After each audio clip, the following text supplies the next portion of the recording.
یہ ہے دنیا کا سب سے سیکیور کانوائے۔ اس میں جس چیز کو سیکیورٹی دی جا رہی ہے وہ شاید یو ایس پریزیڈنٹ سے بھی زیادہ امپورٹنٹ ہے۔ اس کانوائے میں نیوکلیئر ویپن کو ایک جگہ سے دوسری جگہ ٹرانسپورٹ کیا جا رہا ہے۔ اگر ٹرانسپورٹ کے دوران کانوائے پر حملہ ہو جائے تو اس کے نتیجے میں دنیا کا سب سے خطرناک ویپن غلط ہاتھوں میں جا سکتا ہے، جس کا نقصان صرف ایک کنٹری کو نہیں بلکہ پوری دنیا کو اٹھانا پڑ سکتا ہے۔ اسی لیے اس کی سیکیورٹی پر کسی قسم کا سمجھوتا نہیں کیا جا سکتا۔ امریکہ جیسی super power country in nuclear weapons کو کس طریقے سے ٹرانسپورٹ کرتی ہے، اس کانوائے میں کون کون سی گاڑیاں کس کام میں لائی جاتی ہیں، اور اگر حملہ ہو جائے تو فیڈرل ایجنٹس اس کو کس طریقے سے ہینڈل کرتے ہیں۔ ناظرین، دنیا میں 12,515 نیوکلیئر ویپنز ہیں، جن میں سے 41% اکیلے یونائٹڈ اسٹیٹس آف امریکہ کے پاس ہیں۔ یہ تمام ویپنز پورے امریکہ کے چپے چپے پر پھیلے ہوئے ہیں۔ جو ایکٹیو ویپنز ہیں وہ U S air force, military اور نیوی کی سب مرینز میں موجود ہیں، لیکن ان میں سے ہزاروں ویپنز اسٹوریج موڈ میں ہیں، یعنی یہ بیک اپ ویپنز ہیں جو پورے نارتھ امریکہ میں پھیلے ہوئے ہیں۔ نیوکلیئر ویپنز کو ہمیشہ پھیلا کر ملک کے ڈیفرنٹ پارٹس میں چھپا کر رکھا جاتا ہے، اور یہ انفارمیشن بہت سینسٹیو ہوتی ہے۔ ایسا اس وجہ سے کیا جاتا ہے تاکہ دشمن اٹیک کر کے ان کو ناکارہ نہ بنا دے۔ پھیلا کر رکھنے سے فائدہ یہ ہوتا ہے کہ دشمن کو اگر حملہ کرنا بھی ہوگا تو وہ ایک ساتھ سارے نیوکلیئر ویپنز کو تباہ نہیں کر پائے گا۔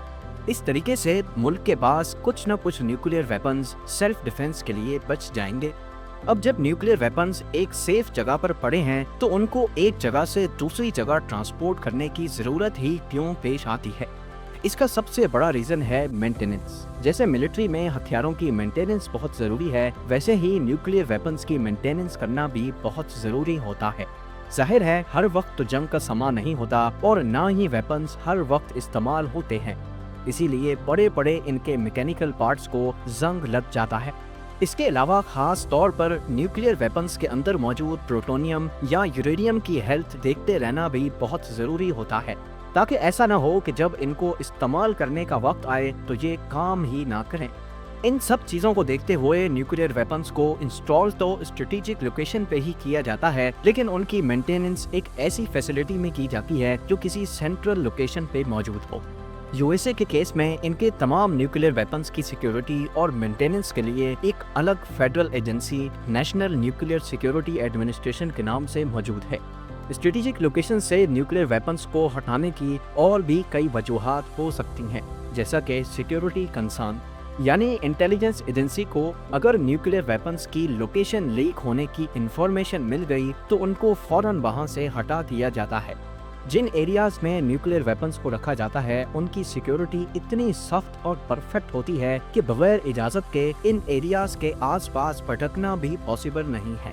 لیکن جب ان کو ایک جگہ سے دوسری جگہ شفٹ کرنا ہو تو ایک ہی پل میں پورے شہر کو ملیا میٹ کرنے والے اس ویپن کو انہی روڈ سے ہو کر گزارا جاتا ہے جو ہر کوئی روزانہ استعمال کرتا ہے۔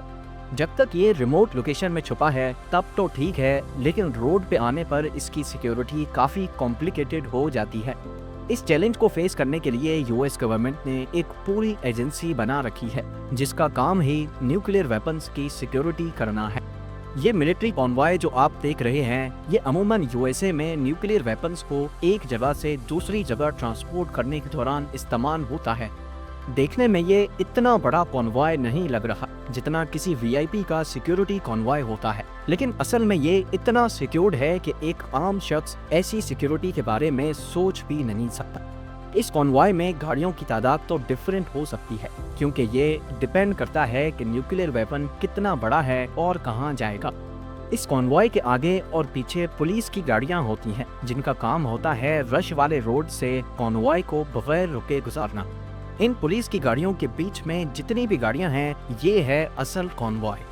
ان میں بختر بند گاڑیاں ٹرک کے قریب قریب ایک خاص ڈسٹینس اور خاص سائڈ پہ ساتھ ساتھ چلتی ہیں، جن کو بیئر کیٹ کہا جاتا ہے۔ ان کو صرف بلٹ پروف کہنا ان کی شان میں گستاخی کرنے جیسا ہوگا، کیونکہ یہ اس سے کافی زیادہ سیکیورڈ ہیں۔ ایک بختر بند میں 4 سے 6 فیڈرل ایجنٹس ہوتے ہیں جن کا کام ہوتا ہے کانوائے کو اٹیک سے بچانا اور اسی وقت کاؤنٹر اٹیک کرنا۔